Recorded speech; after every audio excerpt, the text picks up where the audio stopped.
Hey guys, welcome to episode 12 of Toward the Games, Brisbane 2032. Lutzy, and joined as usual by the one and only Chris Jones, editor of the Courier-Mail. How are you, Christopher? I'm getting very, very excited, Lutzy. Why aren't you wearing my pyjamas I gave you last episode? I am. Underneath. It's too hot for that. You don't have to. I was only joking. No, I put the trackies on, and I'm actually just wearing the top half of unzipped. Yes, at the knee. wait till I tell our special guest what I gave him as a Christmas present. You'll be very impressed with this, given the epic role that she played. Yes. In Tokyo some 7 months ago or something like that now, which is extraordinary, when Brisbane, this little old town, was awarded the 2032 Olympic Games, which started this podcast, which they said wouldn't last, and has. No, they did. No one said that, actually. But here we are, 12 episodes in, and just under, I did the new sums this morning, Lutzy, just under 3,900 days to go. Okay, I knew you were going to say that. We're going to have some sort of celebration when it hits that benchmark, of course. And we've been going for the heavy hitters from day one on this podcast. It's taken a while, but we've finally got her in the studio, which is fantastic stuff. I don't even know the official. It used to be the honourable Premier of Queensland. I think it still is. Do they still have all the pageantry around it? But Annastacia Palaszczuk joining us for episode 12. Thank you. Great to have you here. Yeah, happy to be here. Yeah. Very exciting times. It is indeed. It's and it's been congratulations. I guess straight off the bat we have to say that for what happened in Tokyo and in the lead up to Tokyo. Of course, it wasn't a thing that just happened over weeks. This was something that you were involved with over quite a significant amount of time. But yeah, that announcement in Tokyo was a lot of hard work. It's an absolute game changer for the state that we live in, but also specifically the area of southeast Queensland we live in as well. Well, I think there's a lot of people out there that have watched the Olympic Games over the years, and I can remember watching it as a young kid. Then out there on the athletics track, running and having our little Olympics at school, and never did I think ever in my wildest dreams that I would be in Tokyo in the middle of a pandemic, pitching for Brisbane, Queensland to get the Olympics, and we brought the Olympics home. Yeah, I never thought, honestly, that we'd experience it. Although it's has been 20 years since Sydney, in my mind, that's still something relatively, not that so far back in time. I just didn't think it would happen in this amount of time that, 30 years later Brisbane would have it, but it's happened. There's an interesting story about how it actually came about. So we were very, very successful with the Commonwealth Games, and everyone loved the Commonwealth Games on the Gold Coast. And even people coming out internationally were really impressed, and some of the Olympic Committee members came out for that. And then I remember on the last day, a journalist said to me, "So, Premier, what do you reckon? Do you reckon we can do an Olympics?" And I suddenly thought to myself, well, hang on a minute, why not? Why can't Queensland do it? And then I think it was the next week or the week after, I got a call from John Coates, and he said, "Do you want to have lunch?" And I'm thinking, he doesn't just call up to have lunch for no reason. And we went and had lunch, and from memory, I think it was El Centro. Yeah, right. Which it's not there anymore. They used to have great sand crab lasagna. Oh, that was my favourite, the sand crab lasagna there. Anyway, so he said, "Do you think you'd be up for an Olympics?" And I said, well, it's a big ask, and it's a lot of money, and I just don't know if the public would accept all that money. And he said, look, I think the rules are going to change. I'll keep you updated, but can you keep an open mind? And then when the Olympics Committee passed the new norms, it didn't mean you needed all these big venues. And the fact we'd had the Commonwealth Games, over 90% of our venues were already in existence. So we thought, why not? And we went for it. And I must say this, all levels of government working together. And I think people like to see that. There's one thing we can all have, common ground on. Yep. Common values as well about what's good for this city, what's good for this state. And already things are very positive. Like I was shown a photo the other day. I'll show it to you later. Someone's already got a flagpole and an Olympic flag in their front yard. Nice. Now I want to get one in my backyard. You're allowed to have a flagpole with the Australian flag, the Queensland flag, whatever.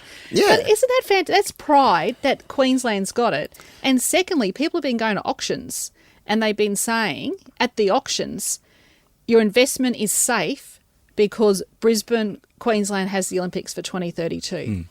Absolutely, yeah. And I see you're proudly wearing your Olympic rings as you've been wont to do on your lapel. Yes, it was handed over to me by Thomas Bark, the president, and I remember having lunch with him over in Tokyo, and it's a big honour, and it's all about those personal relationships, you know, and the fact that I'd been over to Lausanne to meet with him personally. He'd been out here.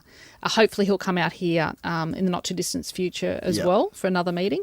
But it's those personal relationships, and they look you in the eye and they look at what you stand for, and, you know, they love everything about Queensland. And you're getting along. You get along pretty well with Thomas Bach. Really well. Absolutely, yeah. So when we catch up, it's like catching up with a friend. And yeah, he's got this great Olympic spirit, and I tell you what, it's very catchy, and I think it's catching on to Brisbane and Queensland as well. Now, Premier, when we had the Lord Mayor of Brisbane, Adrian Schrinner, on the podcast, he said that it was going to Tokyo with you is like going to school camp.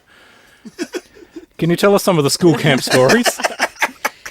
Well, what happens on tour stays on tour. That's what he said. But I mean, it was because you're travelling during the pandemic and everything, so it was very much, you know, you had to wear the masks going through the airports, and even like when you were dining, you know, you couldn't go out into Tokyo. You were actually confined basically to your hotel, or if you were going to do a media conference. We didn't go to any of the venues. We went to the opening ceremony, and that was it. But no, we got along really well, and I think you get to know people when you travel as well. And when we came back, we did Zoom meetings in quarantine, because we were all quarantining in the same hotel. And let me tell you, 14 days is really I did tough. it. I came back from Tokyo. I was in the same hotel as you. I was across town at the Grand Chancellor. And what did you think, the 14 days? I thank goodness I had a balcony, which at least allowed me some fresh air. But well, I couldn't go on the balcony because Chris Jones would have taken a photo of me. I was waving to him with his long lens, actually, at the same time. I've got to go. Annastacia might look out the window, but it was rough. It was tough. You know, a lot of Queenslanders were going through it. A lot of people around the world were going through it. But I think most people agree that it was worth the effort of having a united front, and obviously politically as we move closer, it's different levels of government. There's going to be some butting of heads and things like that. But through that bid process, I think it was important we showed that we were united. Oh, absolutely. The bid process, but also the pre-planning that happened beforehand as well, was phenomenal. I've never seen anything like it, because you actually have to go there and present, Team Brisbane, Team Queensland, Team Australia, and you've got to stick to what you signed up to. And, I'm party to that contract, the Queensland government. So, I know about the commitments I've made, and we've got to honour those commitments. So it's going to be really important for the Organising Committee to stick to what's agreed to make sure that we deliver the games that we presented to the Olympic Committee. What do you reckon? I know it's only been 7 months. So it's a pretty critical time now, because we've been given a longer space, 10 years to be able to utilise that space. So we can't just wait 5 years to kick things off. What do you reckon have been the biggest elements you've been able to achieve so far since being awarded the games? Well, I think we got some work done from Populous before we went over there about what the Gabba could look like. I think that's transformational and a great legacy piece.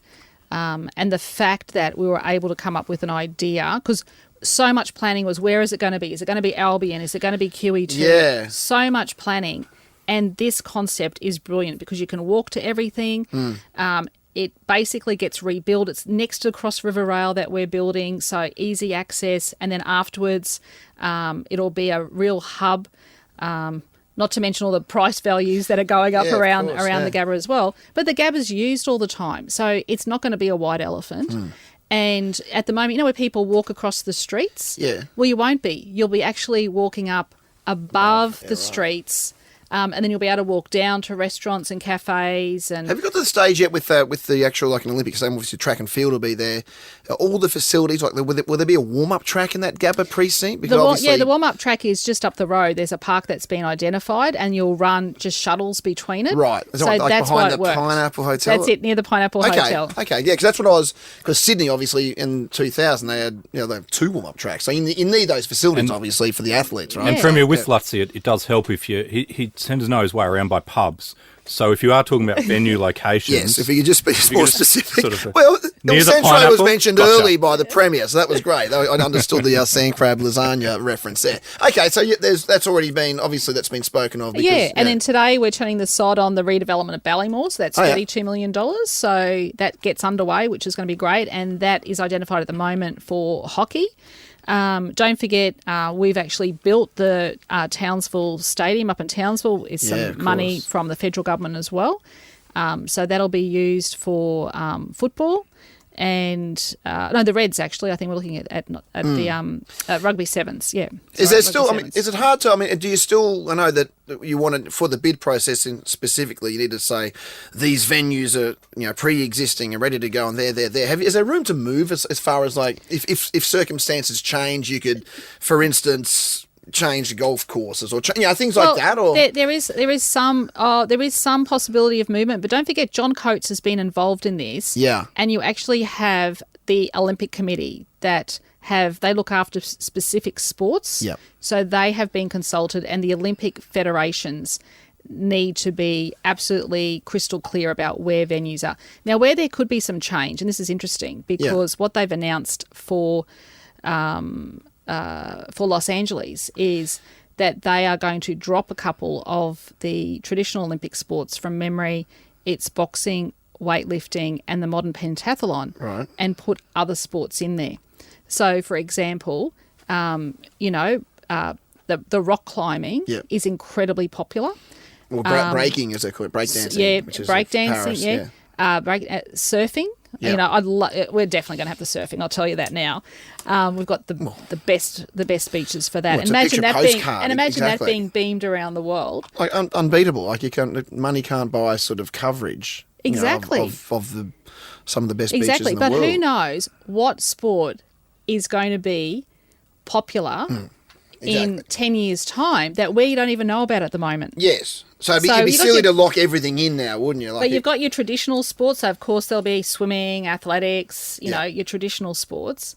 But then just, there may be room to move one or two. But that has to be all confirmed with the Olympic Committee. Yes. And sorry to be so stadium and venue centric right now, Christopher, but I just want to quickly ask. It is the Olympics, Lutzi. I live in the Albion area, and you go to pubs again, as I do in that area, the Breakfast Creek Hotel, etc., etc. What's happening behind the Breakfast Creek Hotel? Yes, and that's what everyone's asking. I know that there was going to be there, and then the big stadium's not going to be there, but you've got the Albion Park racetrack, you've got Allan Border Field, you've got Brothers Rugby Union, there's a huge precinct there, and then an industrial precinct next door with bars starting to appear there. Is that going to be some sort of hub, or do you know that yet? Yeah, well, we're working through that. So what we presented at Tokyo was essentially a centre for Paralympic athletics and a stadium there. Right. But that could change. But, of course, just up the road at Hamilton will be the Olympics Village, North Shore, which is fantastic, in North Shore. So everything is so close to each other. But then what makes this Olympics so special and unique is that we'll be utilising Gold Coast, Sunshine Coast, Scenic Rim, Townsville. Other places will get to benefit as well. Can I just rewind to Lutzi asked about the three big achievements so far. We spoke about the populous thing that, the work around the Gabba and the Ballymore sod turning. What would be a third big thing that we've achieved so far in the 7 months? Oh, well, I think what's been really interesting is actually going out today to the Queensland Academy of Sport. So I'm absolutely blown away with what they're doing out there. So if anyone's interested, grab the book, The Talent Lab. Chelsea Waugh is a co-author of that. She's actually come here from London, and she was tasked by, she headed up, I think it was UK Sport Engagement Program, to identify athletes so they could do better in Great Britain in Rio.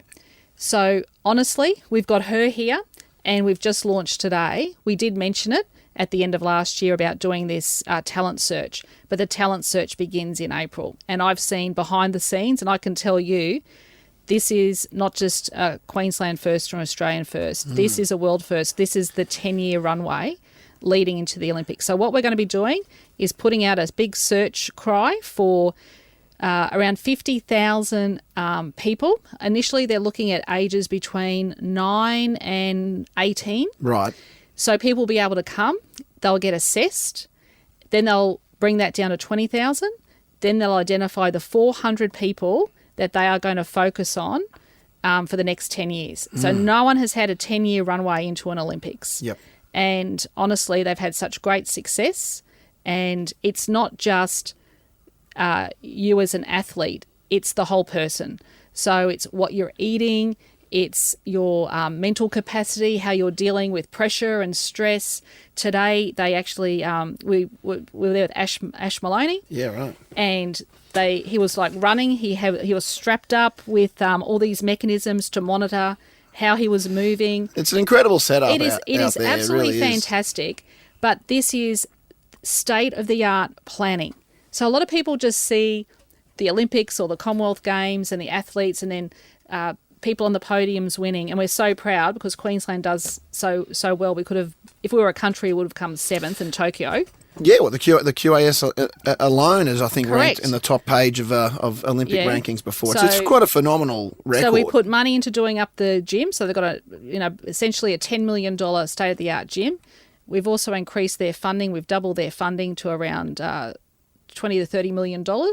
And now they're starting on this quest right across Queensland. So we don't want any stone left unturned.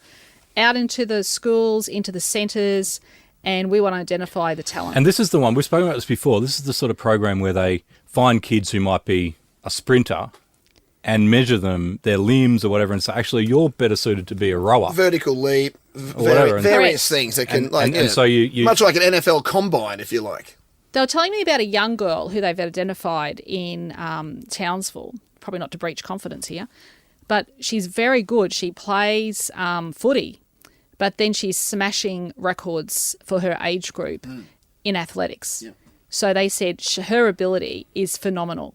And there are people out there, but we have to find them and identify them, and we have to give them support. This is really important where the government kicks in support. You're also going to find athletes are going to move here, and organising bodies will move to Queensland as well. Top coaches, top sports science. We're also levels. creating 11 coaches. Yep. 9 of which are going to be women, and they'll be going out to identify these people and and will be trained. Will we get the Australian Institute of Sport moved from Canberra to here, the high performance Well, I centre? think and that would the have administration?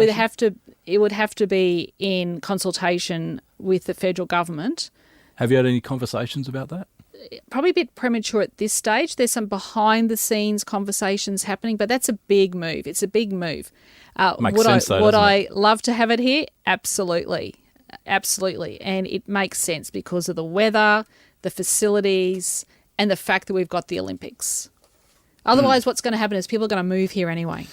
Well, I mean, it's going to happen regardless. If Correct. coaches start You're moving, spot athletes on. are going to move. Look at this place. Honestly, In a lot of respects, the Australian Institute of Sport is the name and what it was when it was critical when it started. It's kind of we've moved to a different space in that way anyway. Athletes will tell you that. First and foremost, athletes will tell you that. And I think from athlete welfare, and that's where this program's critical, I think, and never more so critical than right now with the pressures that athletes have in non-professional sports, Olympic sports, and a lot of the sports where they're not making huge money, and there's not this obvious progression of your career where you've just got this nice sort of rugby league or AFL or that sort of cushioning behind you.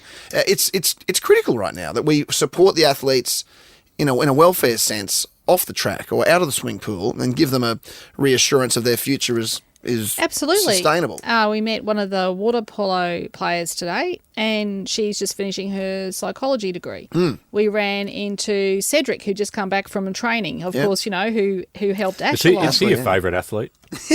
Sorry? Cedric would be your favourite athlite, wouldn't he? He's a lovely Lots bloke. of favourite athletes. So he's She lovely. can't play He's favourites. lovely. Yeah, he is a nice No, guy. he's It's a great really story. nice. Yeah. Everyone needs a Cedric in their life, don't they? And he's a great athlete Someone too. to spur them on Yeah. through the good times and the bad. But he'll bounce Yeah. back. Like you watch, I think he's not a second fiddle guy. He'll bounce back. They've got a world champs later this year in Eugene, Oregon. I think Cedric will be right up there for that as well. But Did you sort out your accreditation? I'm on it. I'm heading to Eugene, Oregon because fantastic. and we're going to talk. We're going to get into committee chat because Chris loves his committee chat, love a and bit I of know committee that with BOCOG and everything like that. But also, I want to finish off with the stadiums, a bit of stadium chat as well, because I want to also prove that while LA in 2028 it has this magnificent $5.5 billion benefactor it's gifted them this futuristic stadium that we saw the Super Bowl in this week, and I don't think we can try and match the grandeur of that stadium, obviously with the Gabba, with the $1 billion that we have. But we don't need it. Okay, so that was the question. Yeah. So we don't need it. It can still be magical. Absolutely. But we've got to work out how to get the right people to make it a magical make a magical statement in our own right. Correct. But the new norm says that you should not be building brand new facilities, grand facilities, just for the Olympics. And can I tell you, that's not what people want. People want lasting. They want a lasting legacy. Now, we know that Gabba will then be set up for the next century once we, rebuild it. And it'll be used. And, there's talk about, we're Brisbane live over the Roma Street Parkland. So don't forget Roma Street Station. That's where we're also building the Cross River Rail. That's going to be another precinct. And that's where we're going to drop the swimming pool into. But then beforehand and afterwards, it'll be used for live venue, for live music. So you won't have to travel out to Boondall. You'll be able to walk around all these different areas. It'll transform the city. Okay. Quick break, come back, committee chat. Toward the Games, Brisbane 2032. This is Lutzi, Chris Jones, and the Premier of Queensland, Annastacia Palaszczuk. Great thrill to do committee chat with the Premier. Well, I think we've spent half of this podcast so far, Premier, talking about committees, yes, the various committees, including, I suppose, the main one is the Organising Committee that you've mentioned. Well, it's fun with John Coates too, I must say. Yes. Yeah, because he's savvy with committees, John Coates. He does love. He can get himself in a committee. As shown by his two personal fallback positions on the BOCOG. I think he should be an honorary Queensland great. Honorary Queensland great. Where is he from? Yeah. He lives here now, right? No, he lives in Sydney. Does he live in Sydney? I think he's buying a place up here as well, so he'll go between the two. Why wouldn't he? Why wouldn't he be living? I hope I haven't given away a secret. What is he going to tell? Oh, that's right. So what we're waiting on the BOCOG are the 5 independents, and you've had that. You've got that search firm out there finding them. Yeah. But also we've seen the federal government announce their 4. Yep. But we're still waiting on yours. The federal 4. The federal 4 and the famous 5, and then we haven't got the Queensland Quad. The Queensland Quad. He likes. Maybe. So we're waiting until we see where the 5 land, because there is so much talent, I believe, that have submitted, and I don't want to miss anyone out. So I'm just waiting until we just see that final selection, because there may be someone there. If someone doesn't get into the 5, you might want to slot them into yours. That's right, yeah. So it's probably you or me, by the way. I didn't see your names on the application. No, I didn't apply. I thought I'll stay out of that part of it. It'll get me in the second run. But yeah. So have you got a timeline on what is the timeline on the famous 5? Yeah, so it's just closed. They came in last week, the final selection. So copies were forwarded to the Prime Minister's office. They were forwarded into my office at essentially the same time. These are the applications. The names, the selection that they've narrowed it down to, the shortlist. And then the next process would be probably for the Prime Minister and myself to have a conversation. So we'll give them some time to have a look at their list, and then they all have to go through our cabinet process. And they may have to go through some of their cabinet processes as well. Will you resolve that before the federal election, or would you be kind of hoping that you might be dealing with a different Prime Minister post? Look, I don't know when the federal election is, but no, the plan is to try and finalise this by the end of this month, early March, and have a meeting of the committee in March. So It's full steam ahead. We're not waiting. We're getting on with the job. Now, as Olympics Minister, will you and Premier, will you be appointing yourself as one of your 4? It would seem a bit strange if you're not on the board. Well, it would have to go to Cabinet.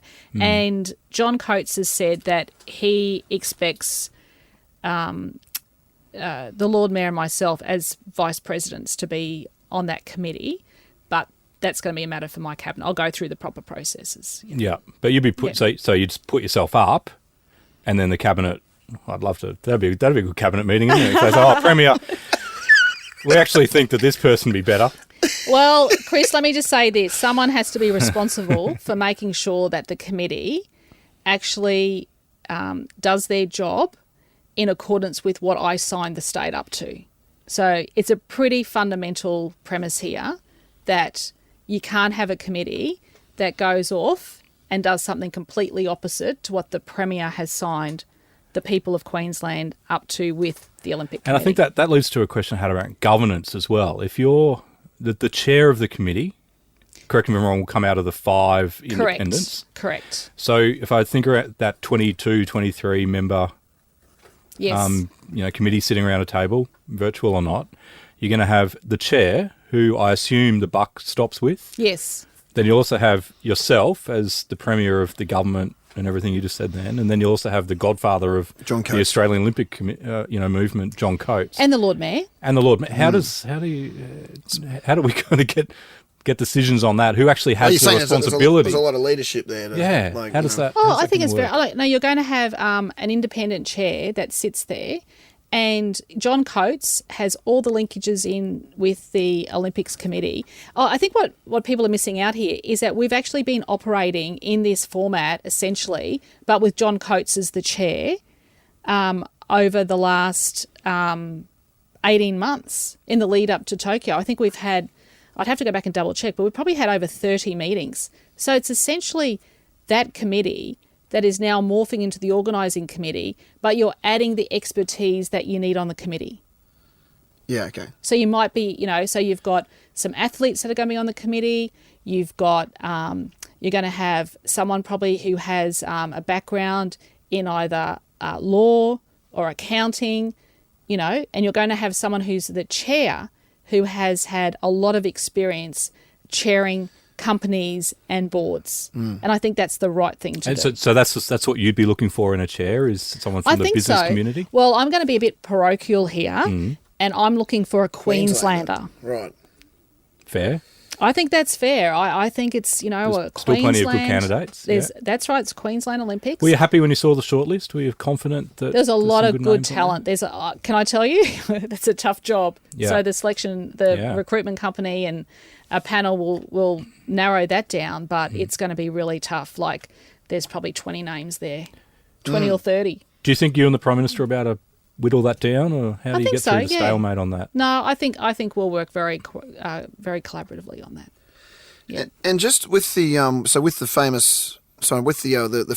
4 federal positions and the 4 state positions, if there was a change in government, would I presume that those positions would be wiped out and we start again? No, it's just the 2 positions that they've. The MPs. The MPs will come Right. off. Yeah. Okay, so yeah. they'd be replaced.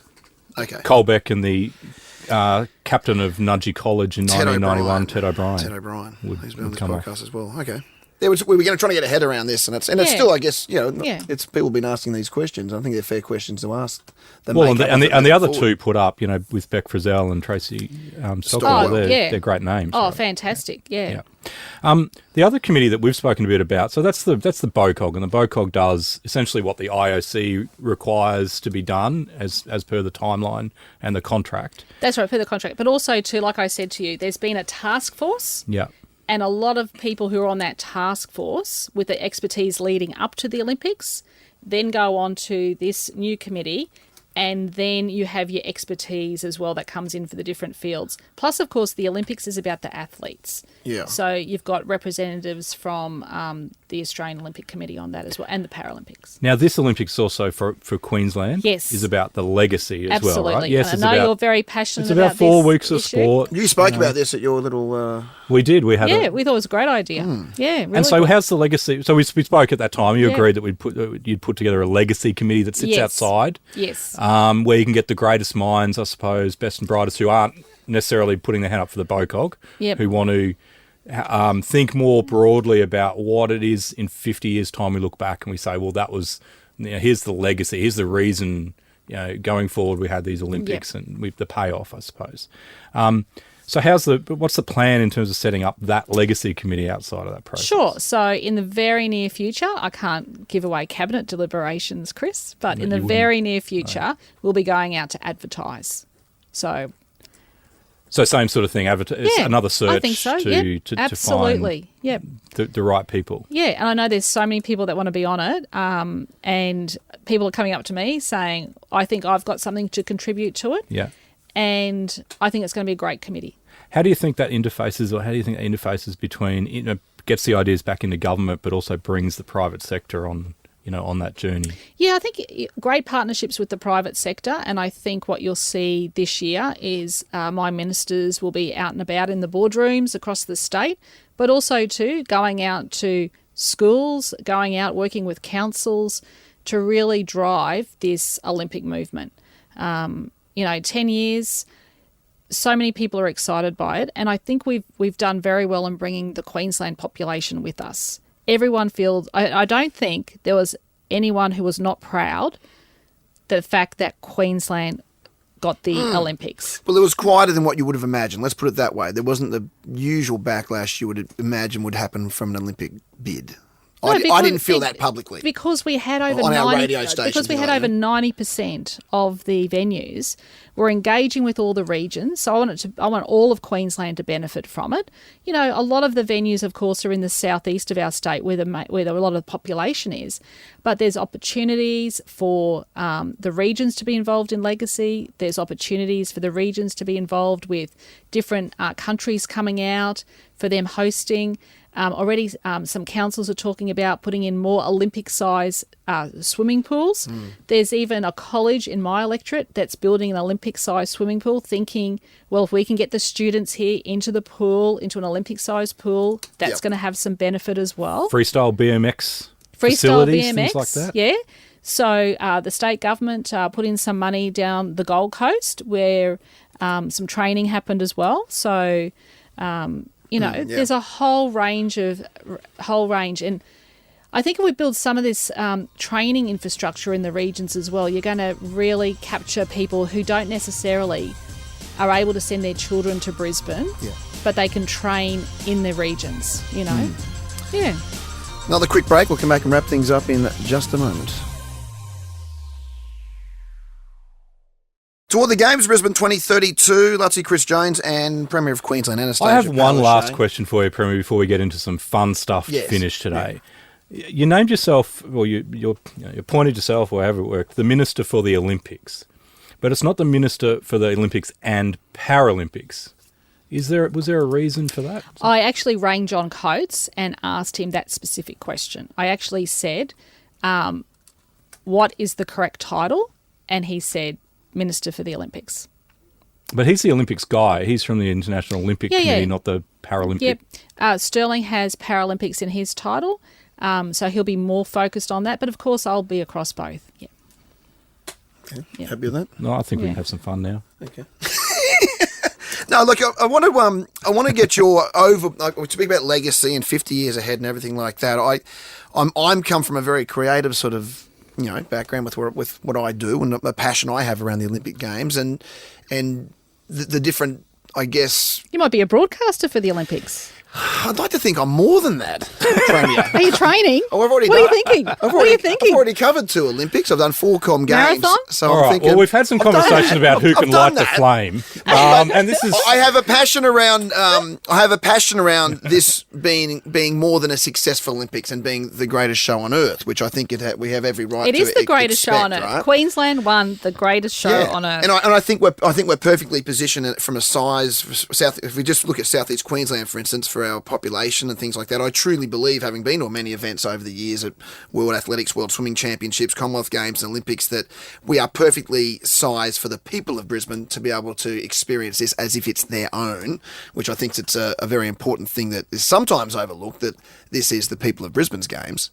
And I know that you understand that. I don't think that our politicians sometimes communicate that enough to incorporate, even at this time, the fact that there's a couple of million people that live here that need to believe that they're part of the process. There's actually 5 million people. In Queensland. In Queensland, yeah. People of Queensland. Yeah, over 5 million. Yeah, and I truly believe there's opportunity here, and I think what Paris are going to do, even by demonstrating from, as you saw during the closing ceremony, that they're opening it up to the city. Oh, we're definitely going to be doing that. Even the opening ceremony is going to utilise the river, which we joked about in the early. Yeah, they stole our idea. They stole our idea, and to the point where, in my mind, where we have Christmas lights, for instance, in Brisbane, like every single street in Brisbane during the Olympic Games is an Olympic lights, like where when you fly into this city, it's like a glow, like, and there's no reason why we shouldn't think of these. Like, I have a million of these ideas where I just want to know that politics and accountants and businessmen and all these people in these committees, that somewhere beyond that, we're looking at Baz Luhrmann and we're looking at Taika Waititi. I think what Lutzi's trying to say is the great creative minds. He wants of an the ideas Of committee course. to be chaired by Lutzi. I'm not saying I'm chairing the committee, but I want an international broadcast centre where you've got to walk around the outside, circa 1988 Channel 10 pavilion, where people can walk past and look at the Brazilian television, then Swedish television, and it becomes a World Expo within the International Broadcast Centre, which to this point hasn't been utilised in the Olympic Games. It's a big warehouse. It was a big warehouse in Homebush where the people don't even know these things exist. I only know because I was a young kid working in radio where you could walk door to door. I still get shivers looking at all these magnificent broadcasts from around the world. And second to that, you've got every camera in the world in there. So where's the big Australian pavilion or the Queensland pavilion? So on the boring days for the Brazilian broadcasters, they can access what we're proud of as Queenslanders, from technology, from sustainability, from tourism and things Queensland like that. House. Yeah, and you've got the International Broadcast Centre here. I'm saying we can utilise that. That's one example of how we can make the Olympics more about a World Expo. And Lutzi's question is, who should light the flame? That's all. There's many questions. We've only got half an hour with the Premier, but I'm just saying, like, I hope that somewhere, and it's got to happen very soon, the creative... Because that's how it becomes the greatest show on earth. I absolutely agree with you. There will We can do the there stadiums. will definitely be a creative arm. Because we can do the rest. Definitely. We know we can do the rest. We're the heads. Since Sydney, we've been the heads of sports administration, sports science, sports presentation. We Australians run that already. But to make it the greatest show on earth, we've got to take it proverbially. That's right, and I by think the that's you-know-whats and that's where you need those creative talents for your opening and your closing ceremonies. Like, I mean, I was privileged that I got to see the opening ceremony. It was very sad in the midst of a pandemic that it wasn't full, and that the Japanese people who put these Olympics on couldn't go and see. It was just one of the saddest things ever. I was there cheering Walking the streets, all right? of our athletes standing up and clapping for It was them. awful. Yeah, Walking the streets was awful. It was. But they were still able to put on, I believe, a very good opening ceremony. And, the technology they were using, the drone technology, and I was there witnessing it. I don't know how they made it happen. So there's incredible things happening. Did you end up getting to World Expo? I've just been to World Expo in Dubai for 2 weeks, and it's what's happening in the world is phenomenal right now. And who knows what's going to be in 10 years' time? Exactly. So we've got to harness that. So right? I think it's almost like a combining of, where Chris talks about a legacy committee with your idea of a creative minds committee as well that will feed into the opening ceremonies, what Brisbane gets to benefit. How can we make, the Olympic flame travelling around Queensland? How can we showcase more of what Queensland has to offer? Yep. How can it be a we're tourism overqualified. postcard? Yeah, there we go. And think outside the box. We That's are. right. You might not know this. The listener of the podcast does, which is that Lutzi and I met while we were covering the Olympic torch relay in 2000. Yeah. I didn't know that. Yeah, we did. Yeah, we sat on the back of the Winnebago in front of the torch runners. So we have, I think, everything we're talking about, and it's Happy to advise. we need the cleverest people in the state doing this, but I think the overwhelmingly we need, in whatever room we're talking about, whatever committee we're talking about, we need passion. And we're very lucky too that we've got Baz spending some time in Queensland, Baz and Catherine, and they That's a free kick are right some there. of the most creative people I have ever met. Yeah. And their ideas. Wait till you see Yeah, well, Elvis. I'll give Elvis a plug here. Yeah. Maybe you can play me an Elvis song one day. But honestly, that movie is going to be phenomenal. Filmed here in Queensland after I met Baz in London Wow. and talked up Queensland. And do you want to know how we helped get him here? Because he said, are there any hipster places in Queensland? And I said, I'm told the Gold Coast is the hipster capital of Australia. And guess what? He fell I am for it. right. Burley Well, this is a major play. heads. There you go. If you get Baz Luhrmann, I already said his name just as an example. And I didn't even know you'd done this, but these are the people that are going to be a game changer. Yep. If you fast forward, 11 years down the track, what do you think the one thing that Brisbane 2032 will be remembered for will be, obviously there'll be athletic performances and opening ceremonies and so on, but We've got to beyond remember that, the Olympics is for the athletes. It's and you know what, when I went over to Lausanne, you go through the museum there, and it's everything is about these athletes, like giving them the best place to excel on the world stage. But then it's the undercurrent, of course, is the people. And it's the people of that particular place, whether it's Tokyo. And what was really sad about Tokyo is when the people, the volunteers were on the bus with us, that they were just so warm and so friendly. And you just felt so sorry that they all couldn't go out and greet people like they used to. I right? went past So one I every think day. there's I think gonna I was be- the only person that Yeah. she said hello to every day. Was one in Tokyo. Yep. So there's I going was to be the only person that Yeah. I passed her route on the way to the rugby sevens so there's every day. there's going to be your volunteers, but you have to have the people engaged and the pride that comes with it. Now look how proud we were when we had Expo 88. I worked at Expo 88. what did you do at Expo? I was in the souvenir shop at Expo 88. Done a little Expo was. I was still too young. Outside just near the train station, as Really? people were coming in. What was the biggest seller? Well, we weren't allowed to sell Expo merchandise, but a lot of unofficial. no.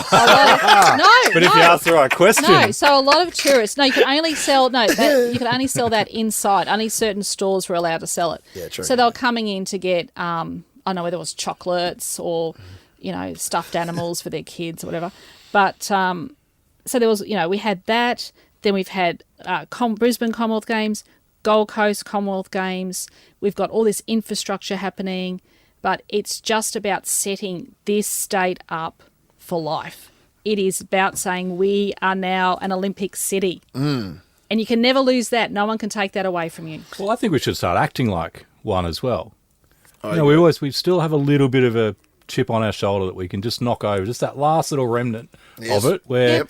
right, we should be proudly standing up and saying, well, we are an Olympic city. Correct. We're Yep. not the third city, in Australia. No. We are an Olympic city, and we're the next Yeah. Olympic city. And all that has to And, change. we for that should to start happen. acting like that. A lot Yeah. has to change for that to happen too, and obviously that's something on your radar. Like, Queensland's best days are ahead of us. yeah, that's good. Yeah, we've got to be eating at midnight instead of like later. I want to be like Spain, where you can go for dinner at 1 a.m. That's where I see it in 10 years. and some pubs. I think there'll be more pubs More for pubs. Lupsy. Premier, thank you so much. Really appreciate it. We'll hopefully have you on when more things happen, but we look forward to seeing what happens with all sorts of chat with committees and everything over the next months, and congratulations once again. Thank you.